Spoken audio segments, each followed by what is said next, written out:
অতিথি আপ্যায়নে কিংবা বিকেলের নাস্তার জন্য সম্পূর্ণ ঘরোয়া উপকরণ দিয়ে মজাদার এই নাস্তাটিকে কম সময়ে বানাতে পারবেন। আর এই নাস্তাটিকে ঘরে বানালে কেউ খেয়ে বুঝতেই পারবে না এটা ঘরে তৈরি করা নাস্তা। খেতে এতটাই বেশি মজাদার হয়। আর আমি কথা দিচ্ছি এই নাস্তাটিকে একবার কাউকে খাওয়ালে বারবার তৈরি করার রিকোয়েস্ট আপনার কাছে আসতেই থাকবে। তৈরি করার প্রসেস খুবই ইজি, যে কেউ খুবই কম সময়ে তৈরি করে ফেলতে পারবেন। নাস্তা তৈরি করার জন্য প্রথমে একটি বোলের মধ্যে দিয়ে দিব 1.5 কাপ পরিমাণ ময়দা। আপনারা এখানে ময়দার পরিবর্তে চাইলে আটা ব্যবহার করতে পারবেন। হাফ চামচ পরিমাণ দিয়ে দিচ্ছি লবণ, আর 1 টেবিল চামচ পরিমাণ দিয়ে দিলাম সয়াবিন তেল। দিয়ে সবকিছুকে এখন একত্রে ভালো করে ময়দার সঙ্গে মিশিয়ে নিতে হবে। একটু সময় নিয়ে মেশাতে হবে যাতে করে পুরোটা ময়দার সঙ্গে তেল খুব ভালো করে মিশতে পারে। তো ভালো করে ময়দার সঙ্গে সবকিছুকে মিশিয়ে নেওয়ার পর এখন এর মধ্যে অল্প অল্প করে নর্মাল তাপমাত্রার পানি দিব, এটাকে ভালো করে মেখে নিব। তবে চেষ্টা করবেন এখানে পানি একবারে না দিয়ে এভাবে অল্প অল্প করে দিয়ে মিশিয়ে নিতে, এতে করে ডোটি একদম পারফেক্ট হবে। তো এভাবে অল্প অল্প করে পানি দিয়ে মেখে আমি একটি সফট ডো তৈরি করে নিব। আমাদের এখানে প্রায় হাফ কাপের মতো পানি লেগেছে। এখন আমাদের ডোটি তৈরি হয়ে গেছে। উপরে একটু সয়াবিন তেল লাগিয়ে ঢেকে রেখে দিব প্রায় 10 মিনিটের জন্য। আর এরই মাঝে কিন্তু ডোটি ভালোভাবে সেট হয়ে যাবে।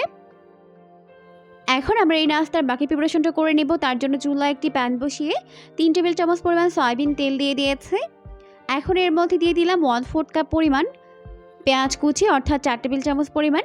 পেঁয়াজগুলোকে খুব ভালো করে তেলের মধ্যে ভেজে নেওয়ার পর দিয়ে দিলাম হাফ চামচ পরিমাণ আদা রসুন বাটা, হাফ চামচ পরিমাণ জিরা বাটা, খুবই সামান্য পরিমাণে হলুদের গুঁড়া আর হাফ চামচ পরিমাণ মরিচের গুঁড়া দিয়ে দিলাম।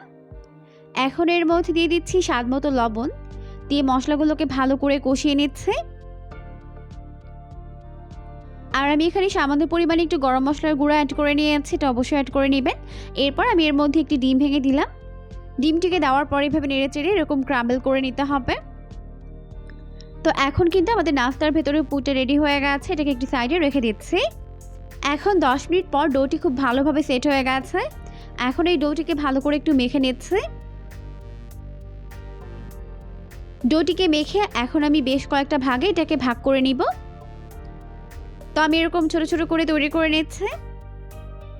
তো এরকম ছোট করে আমি প্রায় 9টির মতো লেচি করে নিচ্ছি। এরপর বাকি ডোগুলোকে রেখে আমি এখান থেকে একটি ডো নিয়ে নিব। এখন হাতের মধ্যে নিয়ে এরকম একটা গোলাকার শেপ দিয়ে নিচ্ছি। গোলাকার শেপ দিয়ে নেওয়ার পর এখন আমি এটাকে বেলে নিব।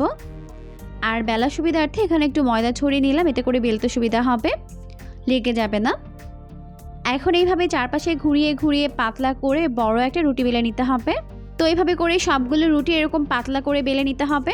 এরপর আমি একটি পেস্ট তৈরি করে নিব। তার জন্য এখানে একটি বোলের মধ্যে নিয়েছি 4 টেবিল চামচ পরিমাণ সয়াবিন তেল আর 2 টেবিল চামচ পরিমাণ দিয়ে দিলাম ময়দা, দিয়ে ভালো করে এটাকে মিশিয়ে নিচ্ছে।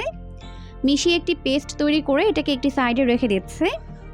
আর এখন আমাদের সবগুলো রুটি বেলে নেওয়া হয়ে গেছে। এখন প্রথম একটি রুটির ওপর এইভাবে আমি মিশ্রণটিকে দিয়ে দিলাম, দিয়ে চারপাশে এইভাবে সমান করে ছড়িয়ে দিচ্ছে। এখন এর উপর থেকে একটু ময়দা দিয়ে দিব।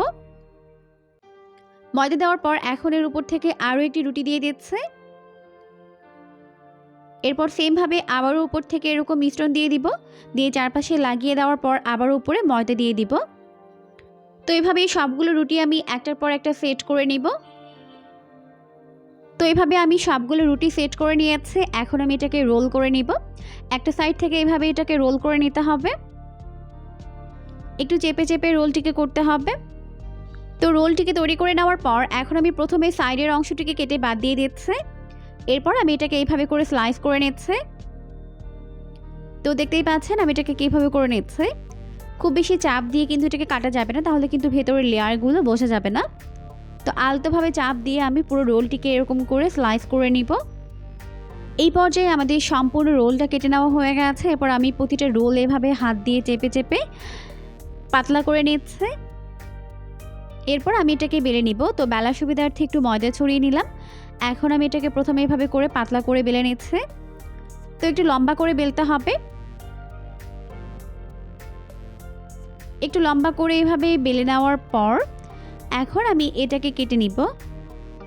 আমি এটাকে চারপাশ থেকে এভাবে করে সমান করে কেটে নিচ্ছি।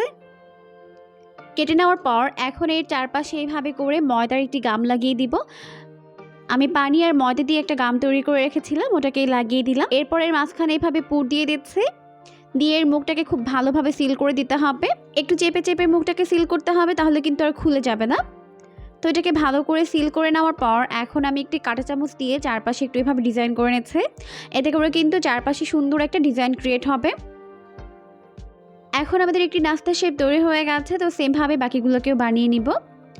সবগুলো নাস্তা শেপ তৈরি করে নেওয়ার পর এখন আমি এগুলোকে ফ্রাই করে নিব। তাই চুলায় একটি প্যান বসিয়ে দিয়েছে, যথেষ্ট পরিমাণে সয়াবিন তেল দিয়ে তেলটিকে ভালোভাবে গরম করে নিয়েছে। এখন এর মধ্যে একটি একটি করে নাস্তা শেপগুলোকে দিয়ে দিচ্ছে। একবারে যতগুলো ধরে দিয়ে দিব, আর বাকিগুলোকে পরের ব্যাচে ভেজে নিতে হবে। আর অবশ্যই এটাকে মিডিয়াম আঁচে ভাজতে হবে, এতে করে ভেতরে এবং বাইরে ভালোভাবে কুকড হতে পারবে আর এটা অনেক বেশি ক্রিস্পি হবে।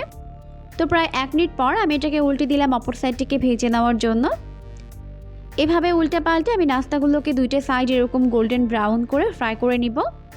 তো এই পর্যায়ে আমাদের নাস্তাগুলোকে উল্টে পাল্টে দুইটা সাইড গোল্ডেন ব্রাউন করে ভেজে নেওয়া হয়ে গেছে। এখন আমি এইগুলোকে ভালোভাবে তেল ঝরিয়ে তেল থেকে উঠিয়ে নিচ্ছি। আর দেখতেই পাচ্ছেন লুকটা কত বেশি ইয়াম্মি হয়েছে।